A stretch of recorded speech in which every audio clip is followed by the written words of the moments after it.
Joining me now is Patricia Jessamy, Democratic candidate for Baltimore City State's Attorney. Thanks so much for joining us. Oh, thank you for having me. All right, so what do you see as the single most important issue facing the city right now? Well, you know, that's very interesting because I think the problem is not just a city problem. I think it's a world problem, and I think it's the educational achievement gap. That affects all of us. It affects our statute as a nation. It affects the state economically in terms of jobs, and it definitely affects crime, which is the area that I am interested in. And the less education an individual has, the more likely they are to engage in criminal activity. So we need to all work on education and eliminating that educational achievement gap. When we do that, we'll affect everything that benefits our community, especially crime. Okay, and what will you do in office to affect the greatest change in the city to create a better quality of life for your constituents? Well, it's very interesting. My priority has been to get violent repeat offenders off the streets, to keep them off the streets for as long as possible. That's the priority, and that's what I'm working on. But as a prosecutor and as a manager of a large office, you can't be singly focused, because the one thing that affects communities the most have to do with the quality of life nuisance crimes. Those things like graffiti, malicious destruction of property, petty thefts from garages. And when we address those nuisance crimes, then we improve the quality of life for all of our citizens. We've done things like pass nuisance abatement legislation, working with housing and community development. We have property-based crime solutions initiatives, working with communities.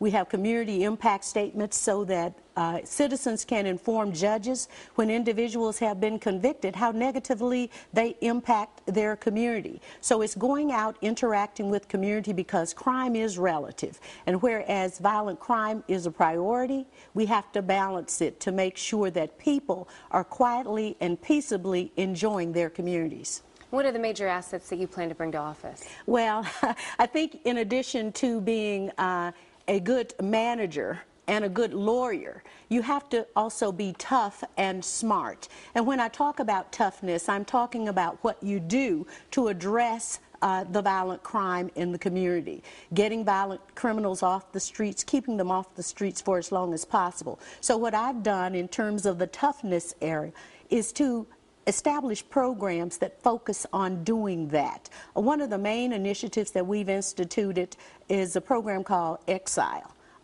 We prosecute cases in the federal system. I have a firearms investigation violence enforcement unit that is responsible for having gotten already over 1,800 individuals serving mandatory penalties in jail. I have a collateral unit that goes after individuals who are on probation, who have violated, the violent offenders who have violated their probation. We're doing a lot of things to get violent repeat offenders off the streets. But in terms of smartness, we have to address those underlying causes of crime. We have a mental health court we participate in with the courts. We participate in drug treatment court. And we're doing a lot of other things to make nonviolent offenders accountable and responsible through community service and other initiatives. What's the one message that you want to convey to voters? Well, the main thing is to tell voters that the Baltimore City State's Attorney's Office is a constitutionally mandated office. The Constitution set us up to be very independent. So the State's Attorney's Office should not be and should not be perceived to be a rubber stamp for the police or for any other entity. Okay, and what do people not know about you? I think people don't know that there's a national program, and we all talk about it, Exile. That program really started in the Baltimore City State's Attorney's Office in partnership with the U.S. Attorney's Office back in 1994, 1995, and it was called Disarm. They probably don't know that I have 3 prosecutors who are cross-designated as Assistant United States Attorneys trying cases in the federal system.